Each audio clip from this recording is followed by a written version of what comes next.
Okay, so today we're going to talk about 9.3 exponential functions. This is kind of like an intro into exponential functions with a little bit of graphing and evaluating background on what an exponential function is. And then we're also going to do a little bit of solving and maybe a word problem at the end. So graph exponential functions is the first thing we're going to talk about, solving equations of the form b to the x is equal to b to the y. And then we'll solve a word problem at the very end, okay?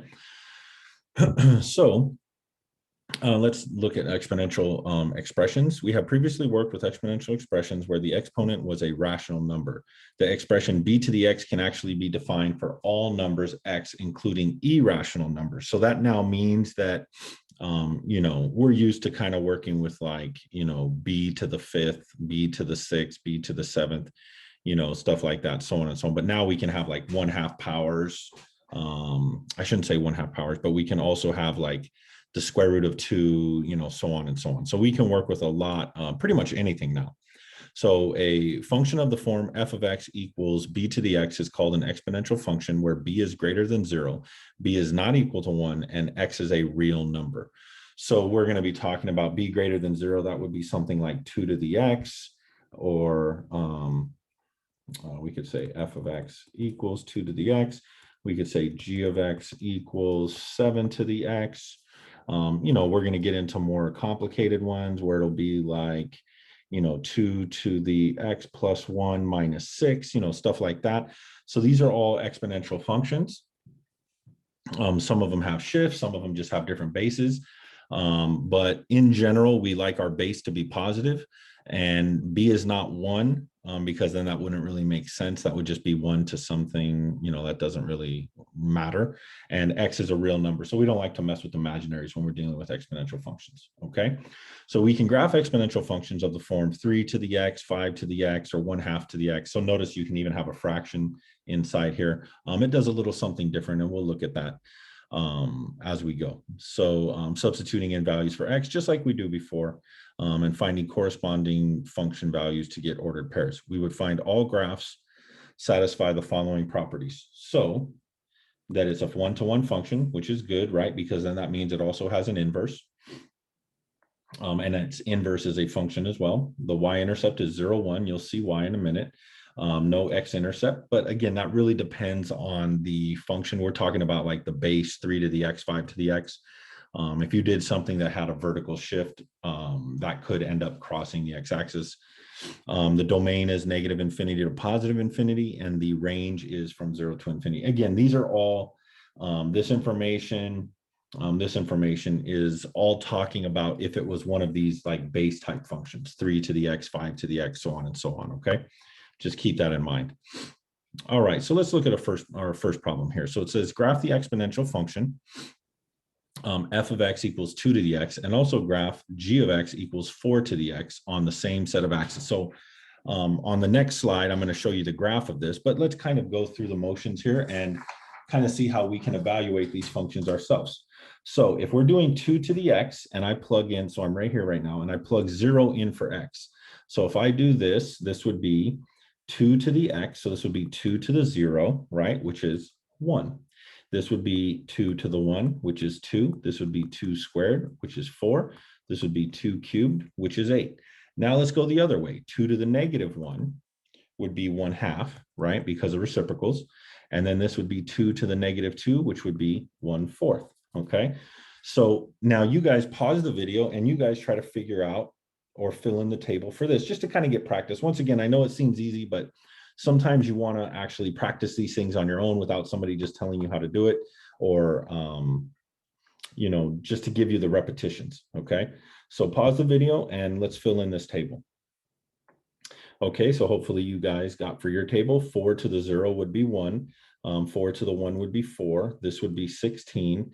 This would be 64. This would be 1/4, and this would be 1/16. So hopefully you got all that.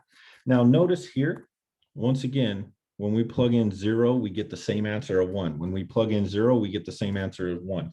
It didn't matter that the base was 2 or that the base was 4. We still got the same value, okay? So that's why up here, they talk about the y-intercept being 0, 1. And again, that's for the base functions, or the parent functions, I guess you could say. Okay, so let's look at another one now. Let's look at the graph. So graph the exponential functions, f of x equals 2 to the x and g of x equals 4 to the x. So as you can see, this guy right here is the, this guy right here is the 4 to the x function. Maybe I should do this guy in red. So notice the 4 to the x seems to be steeper, if that's a way we can talk about it. It has more of a curve going upward, right? And then this blue one, this 2, seems to be a little bit more gradual. And now, again, just think about that. These are exponential functions. So that idea of something growing, you always hear people say growing exponentially. Well, the bigger the base, the faster it's going to grow, because look here. This one, we had 2 cubed, that gave us a power of, or a value of 8. This was 4 cubed, the same x value. This gave us a power or a value of 64. So when we go over 3, this one went up 8, right? So we go up 8 right here, if we counted it down. However, the other one is going over 3 up 64. So that's like way up here somewhere, right? I mean, we can't even reach it. Okay, so just keep that in mind, that if the base is bigger than another base, then, you know, it'll grow at what we can say more rapidly. Okay. All right, so graph the exponential functions f of x equals 1/2 to the x and 1/4 to the x. So now something different is going to happen when we use fractions. Okay, so let's take a look at our fractions. So when I plug in 0, same thing as happens as before, we get 1. But now when I plug in 1, I get 1/2. Now I get 1/4. Now I get 1/8, right? Because you're doing 1/2 times 1/2 times 1/2, which is 1/8. Okay. Now let's plug in negative exponents. Well, now this will become 2 and this will become 4, right? And if you're wondering why, once again, 1/2 to the -1 is equivalent to 2. Okay. Or I mean, if you really want to get fancy with it, it's 1 to the -1 over 2 to the -1, and then we turn them upside down. But in general, a better way to think of it is the negative exponent makes the reciprocal of 1/2 up here, so we get 2. Okay, so this would be 4 to the, 1/2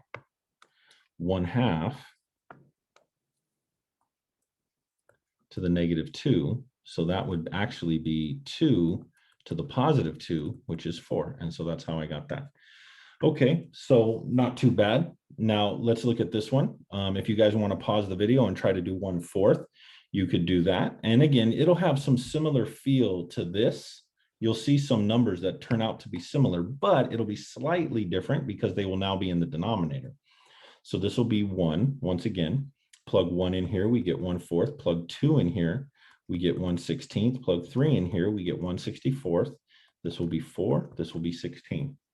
So now if we graph this, notice it's going the other way, okay? And we didn't use a negative number, okay? We changed the base from 4 to 1/4 or from 2 to 1/2, okay? So that's just some relationship that you can notice, that it doesn't always have to be involving negative numbers to get a reflection of some kind, okay? So graphs of exponential functions, okay? I'll give you guys a minute to write this down.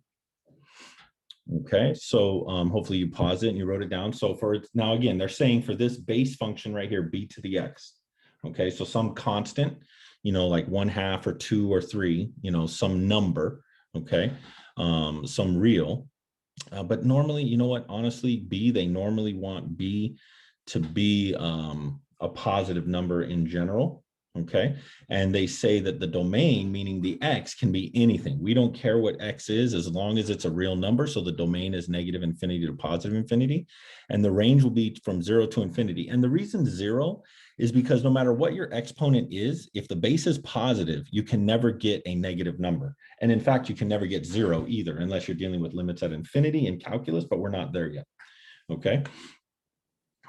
So let's see here, and they just kind of give you a nice little base function for each one. This is kind of the basic one for when b is greater than 1, and this is when b is less than 1, meaning a fraction, okay? Or in between 0 and 1, I'm sorry about that. So over here, because we've already done quite a few of these, I just left the table. So basically what they said is, what if we had 2 to the x plus 2. Okay, so I think this is a mistake right here. See how it says minus? Please fix that. I think it's supposed to be plus, right? Because this is plus right here. So I think that's just a typo. So if we have 2 to the x plus 2, when we plug 0 in, it's actually 2 to the 0 plus 2, which is 2 to the 2, which is 4.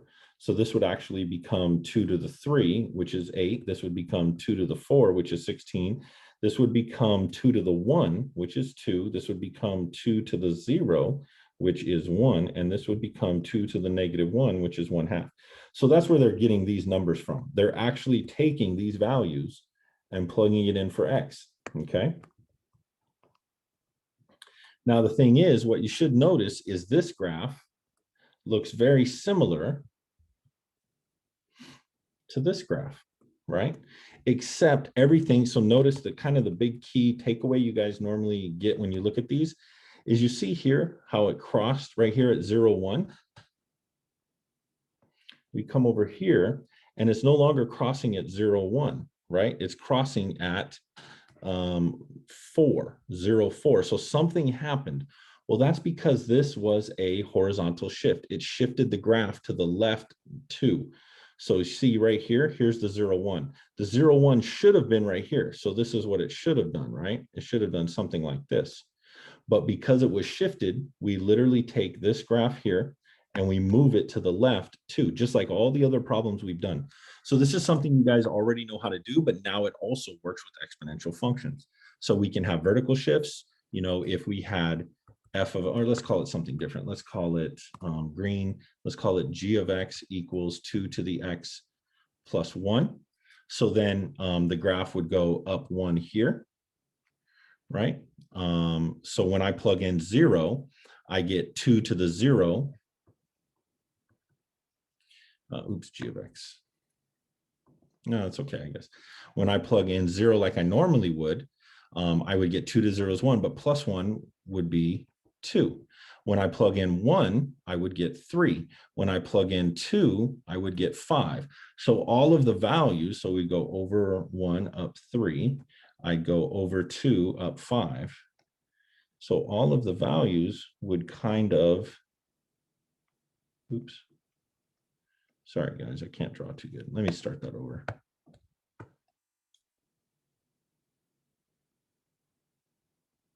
You get the idea, okay? So we can do the same thing with plus 1. So this is a vertical shift up 1, right? Let me write that a little better.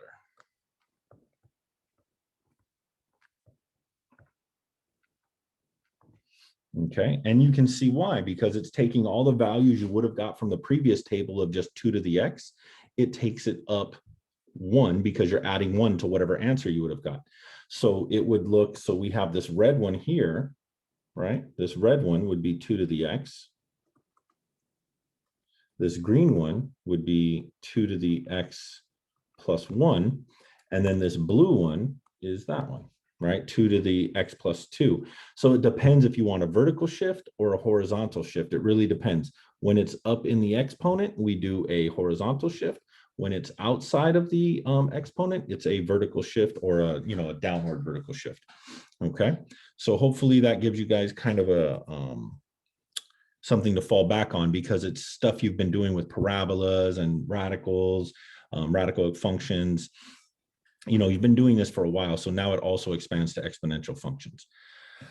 Okay, so it says let b be greater than 0 and b equal 1, then b of x, b to the x equals b to the y is equivalent to x equals to y. So this property here, this idea that when you have same bases and they equal each other, that means the exponents must also be equal. So notice a lot of students think that, oh, we cancel the b's. You do not cancel the b's. You are not canceling them.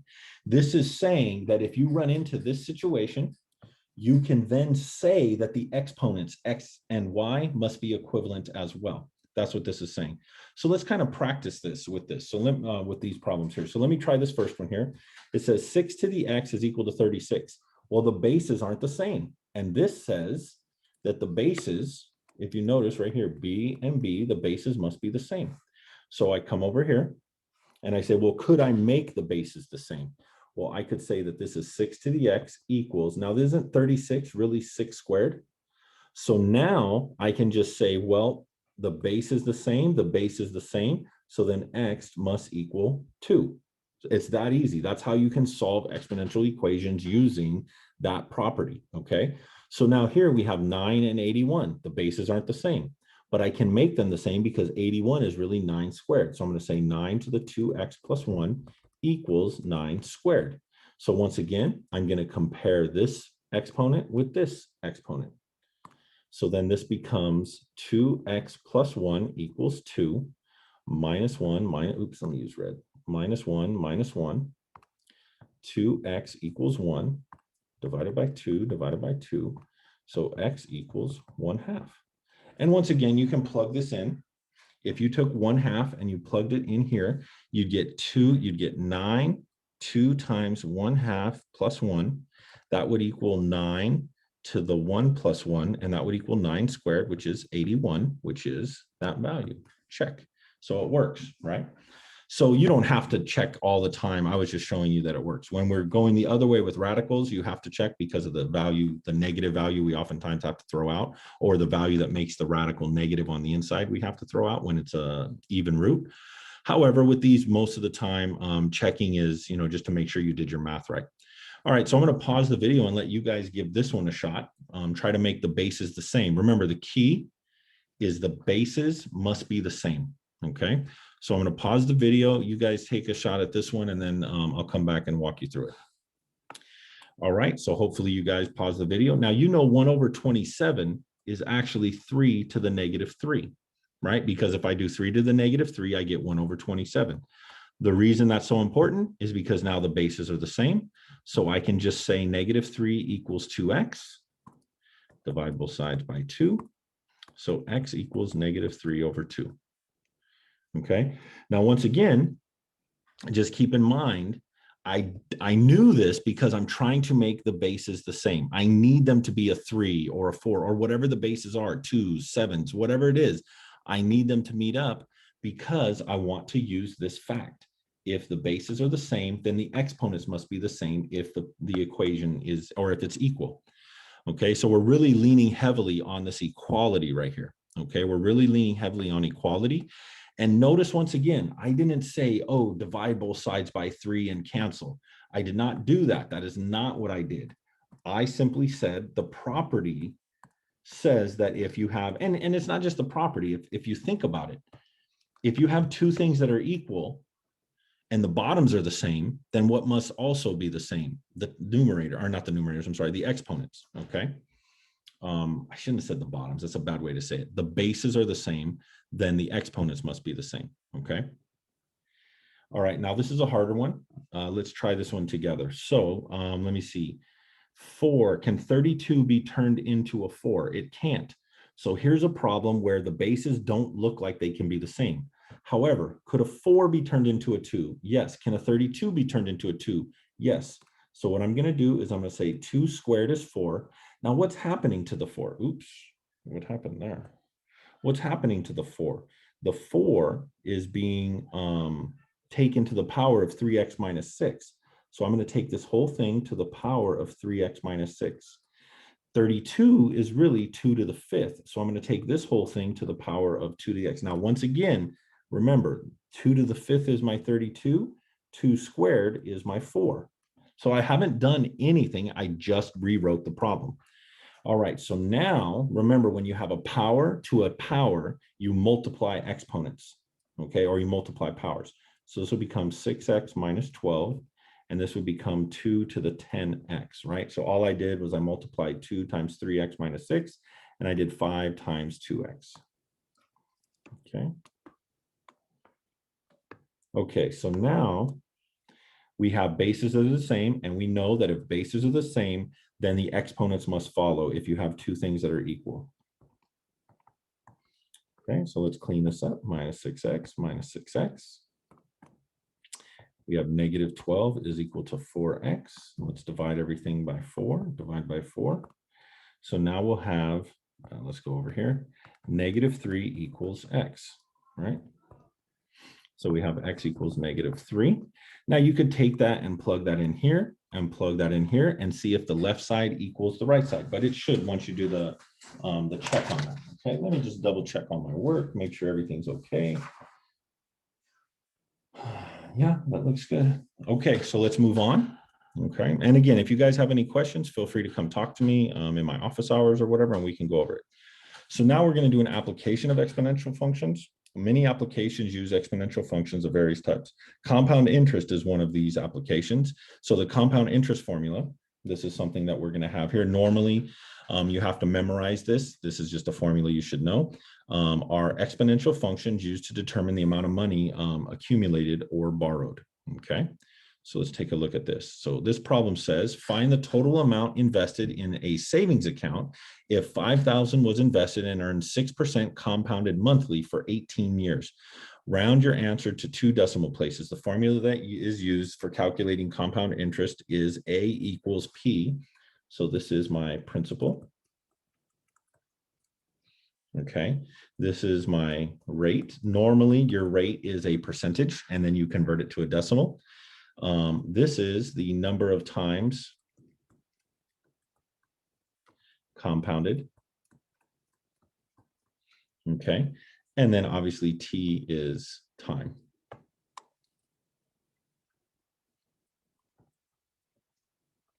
Okay, where P is the initial principal investment. So they call it the principal investment.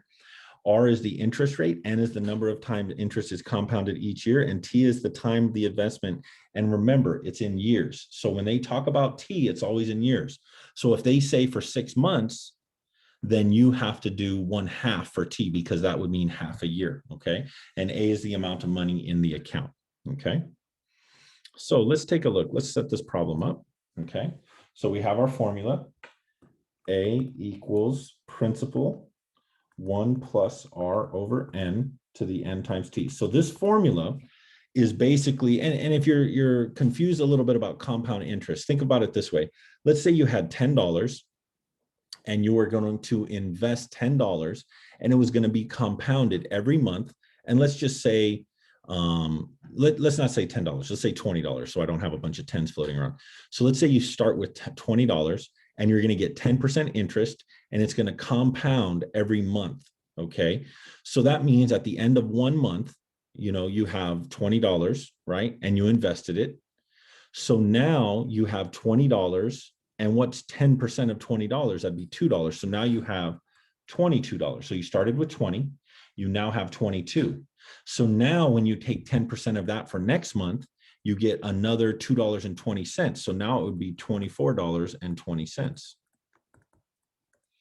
So each month you're getting a little bit extra money, but something you'll notice is it slowly starts to not matter as much as you get larger and larger. And that's something we talk about in continuous compound interest.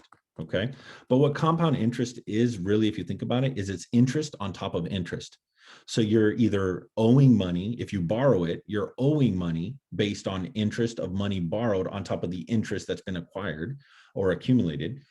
Or if you're doing an investment, then you're making money off of money that wasn't even part of the original value. Okay. So it can work for you or against you, depending on the situation, but it's interest on the interest.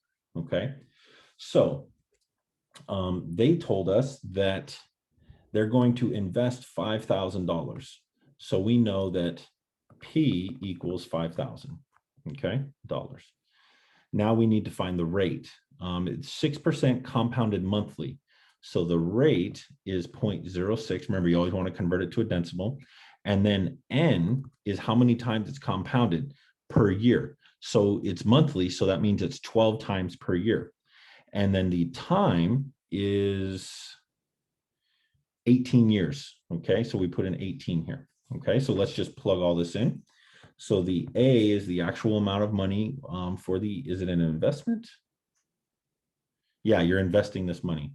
And obviously 6% is an amazing rate. So, realistically, I don't know if this would happen, but so we get $5,000, 1 plus R. So this would be 0.06 divided by N, which is 12.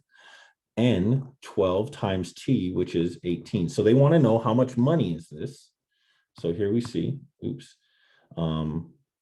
A is the amount of money in the account, okay? Round your answer, find the total amount invested in a savings account if 5,000 was invested and earned 6% compounded monthly for 18 years. Round your answer to 2 decimal places. So basically round to the nearest penny. All right, so now we take out our calculator, okay? So we're gonna do, I always do what's in the parentheses first, 1 plus 0.06 divided by 12. I hit enter, and then I take that to the power of 12 times 18. Now, if you, depending on your calculator, make sure that you keep both of these in the exponent. Sometimes you might even need to use parentheses, okay? And then we multiply that times 5,000. So I get A equals $14,683.83. Okay, so let's just double check that. Make sure my calculator came through right.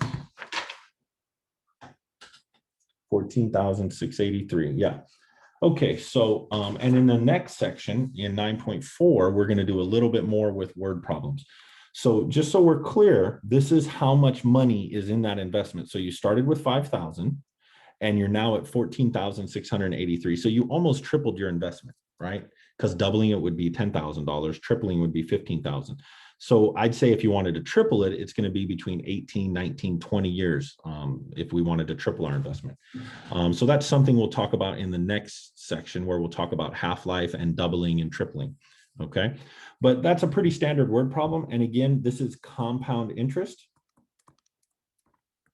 This is a formula depending if you're taking the class online or if you're taking it remotely, you basically would have this written down. But if you were in class, you'd have to have this memorized. Okay, and all I did was I took the formula and I plugged in the pieces I knew. I knew the investment, I knew the rate, I knew how many times it was compounded, and I also knew the number of years it was compounded. So that'll do it for this video. In the next video, we'll talk a little bit more about half-life and doubling and tripling time, but thanks for watching, you guys. See you in class.